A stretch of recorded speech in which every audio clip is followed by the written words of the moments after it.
Hi, everybody.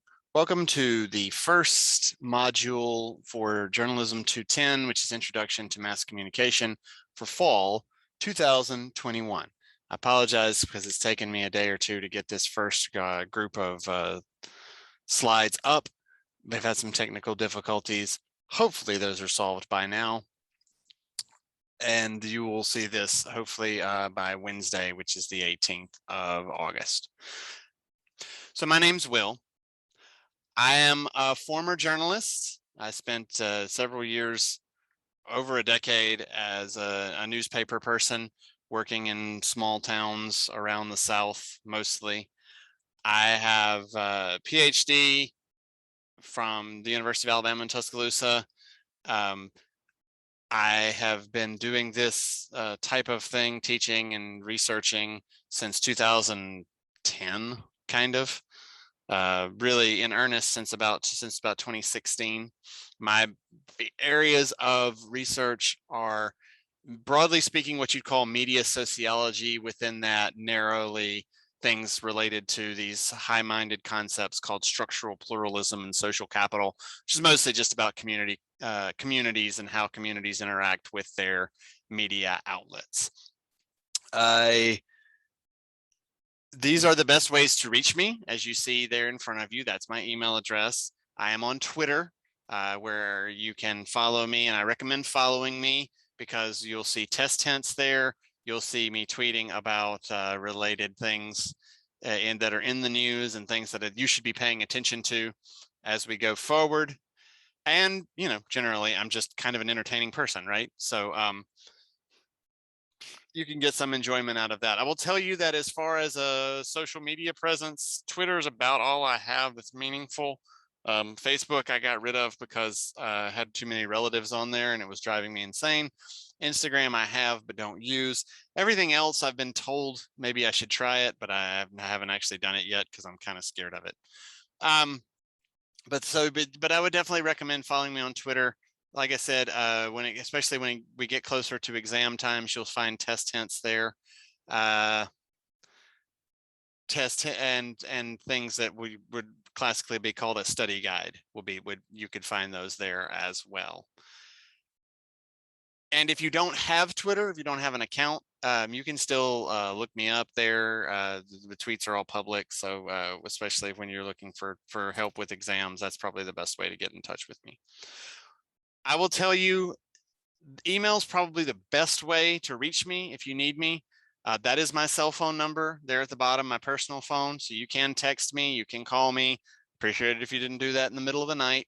But if you reach out to me, you should expect to hear back from me within 24 hours. I'm not on campus. So office hours, pretty much everything will be done virtually. But I do intend to be accessible. I don't want us to get to the end of the semester and you say, well, he was never available. I was never able to get in touch with him. Reach out to me when you need me. This actually leads into the things that I say are kind of my 3 rules, not for class, but just kind of for life. The first one is to be present. 80% of success is showing up. That's what one of my favorite professors told me when I was in college. Or as my pastor is fond of saying, you can pretend to care, but you can't pretend to be there. I obviously can't track your attendance in the most literal way in this class. What I recommend is when you log on to consume this information, you get rid of all your distractions. Don't try, silence your phones, whatever, and be in the cocoon. I will not arrange this in a way that is difficult to digest. My intention is to make this easy for you to understand and easy for you to consume, probably breaking it up into 7 or 8 minute bursts just to accommodate the normal span of attention for most people.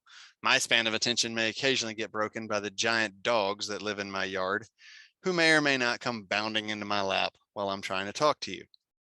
But yes, be present.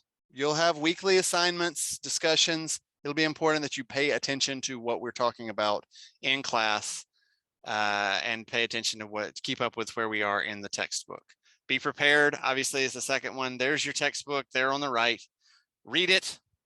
Pay attention to what's going on in the news.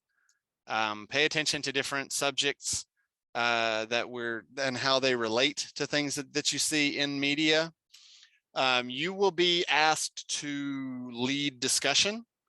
I've already dropped a link where you can sign up to lead that, to be a discussion leader. If you're not signed up to be a discussion leader, by the end of this week, I'll just assign it for you. I'll take care of that here in a minute. The last thing is just to be honest, right? I don't want us to be in a place where I'm sitting here screaming into a void and nobody understands what it is we're talking about. You probably hear this speech a lot at the beginning of a semester. And so I'm going to make it, even though I know a lot of times it doesn't really bear any fruit, but I mean it when I say, your professors want to hear from you. Okay? Make the introduction, take that step. Go to office hours and introduce yourself.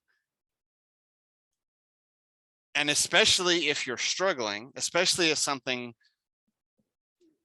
doesn't make sense to you or something makes you uncomfortable when you read it, when you read about it, or when we talk about it in class. These are things that we need to know so that we can address them. And I'll go one step further. Sometimes I get things wrong. Yeah. How often do you hear somebody say that? But it's true, right? I might mess things up. So email me, call me, reach out to me, and I can't always say yes to everything. And in fact, I may not know the answer to everything, but I can make myself available. And sometimes the answer may be, I don't know, but I'll find out. So be honest with me, be honest with yourself. Very quickly, we'll go through our grades. You have 3 exams throughout the semester, probably about 50-50 in terms of material from the textbook, material from lectures. Obviously, my lectures are based on what's in the textbook, so it's a good idea to pay attention to what's going on there. You will sign up, as I mentioned already, to do discussion participation, and then obviously we'll do the final, which will be comprehensive. All right. Tests, as I mentioned, are multiple guess, true, false, matching. Often people say, what do I need to study? Because obviously there's a lot of stuff that gets talked about in lecture, and you have to filter out stuff that you need, from stuff that you don't need. I don't sit here and necessarily spit out what's on the test, because that's not really the job of a professor. My job's more to summarize and draw big pictures and highlight stuff and tie in what you studied to current events and make you think and make you react. What I would suggest is, think about it this way. If you've ever read the Bible, in the Bible, frequently things that you need to remember are repeated. That's kind of the way that we do lectures, right? If I repeat something multiple times, it's probably for a reason. But I also tend to talk too fast, and so feel free to slow down. These lectures are recorded, so you can back up, and even if you're still not understanding, you can obviously reach out to me. Discussion leading in Blackboard. There is a link right now where you can sign up for a week, and that will start at the end of this week. It's fairly straightforward. I'm not expecting a ton from anybody in terms of how I want discussion leading to go. You send your idea for a Blackboard question to me. I may send it back to you and say, I like this idea, but maybe let's ask it this way. And if that works for you, then I'll post it to the board. It's a layup in terms of points. And the last one is participation. As I mentioned, I expect you to participate in discussion every week. I expect you to respond to the original post. I expect you to interact with your classmates. There's a rubric in Blackboard right now that lets you know what the expectation will be in terms of participation. And we've structured that specifically so that you can participate and get those points. Again, all that requires is for you to show up and to do some critical thinking on your own. If you can add in some research and things of that nature, then that will be even better.